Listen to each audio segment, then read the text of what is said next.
Atom اور آدم یہ دونوں ایک ہی چیز کے دو نام ہیں. ایٹم اور آدم ایک چیز کیسے ہے؟ ایٹم اور ایٹم ایک ہی چیز ہے. ایٹم جو ہے وہ اللہ کی اس انرجی کا مظہر ہے جو اس نے جو ہے وہ انسان کے اندر رکھ کے بھیجی, اور ایٹم اس دوسری دنیا کی انرجی کا نام ہے جس میں وہ کم سے کم ایک پوری کمپلیشن کے ساتھ موجود ہوتی ہے. یعنی جب وہی ایٹم جو ہے وہ پھٹتا ہے تو ایٹم بم بنتا ہے, اور یہی انسان جو اللہ کے نور سے نوری ہوتا ہے, جب یہ روشن ہوتا ہے تو کائنات کے کام ہوتے ہیں. بالکل.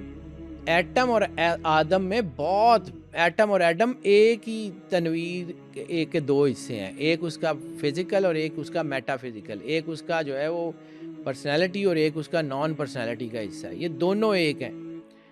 سرکار ختمی مرتبت کا فرمان سمجھیے کہ ذرے میں کائنات کا راز ہے, انسان میں اللہ کا راز ہے, ایٹم میں کائنات کا راز ہے. جیسے ایٹم کے گرد ساری چیزیں گھوم رہی ہیں ویسے یعنی ایک یونی سیلولر ٹو گلیکسیز ایک ہی سسٹم کار فرما ہے, اور وہی سسٹم انسان کے اندر کار فرما ہے.